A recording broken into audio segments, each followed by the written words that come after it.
just you can't control it, and so you end up being too aggressive, not patient enough.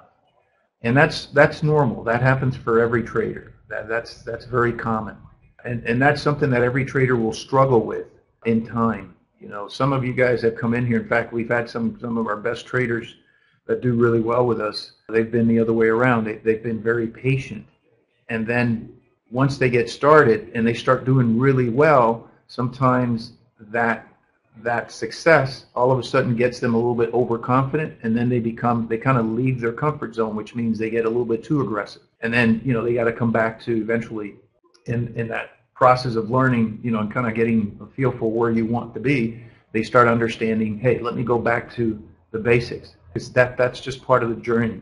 We always have a tendency, when things are going really well, we get a little bit overconfident, and that's okay. That's part of learning. Like I've said, this is part of the journey, and the reality is you're always going to have to be working on developing that discipline, because it's a very tough situation, a very fine line. And those that normally end around, that do really well, is they're able to do that. They're able to stay very disciplined throughout their trading career. So as you can see here right now, Plan A, Plan B, and Plan C, look what's happening to Plan A. It's kind of fading, right?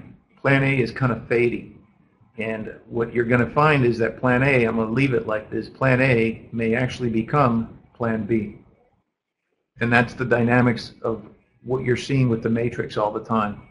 It's constantly giving you the ability to see that price action may actually violate the fib levels that originally, if they were stagnant and you were looking at them just from a stagnant point of view, they would look good, but price action may actually indicate that we may want to break through that fib level. And the markets always do that. There's always a lot of fib levels that it's just a matter of where is the confluence that the market is going to respect. And sometimes, if the market already sees that there's a strong area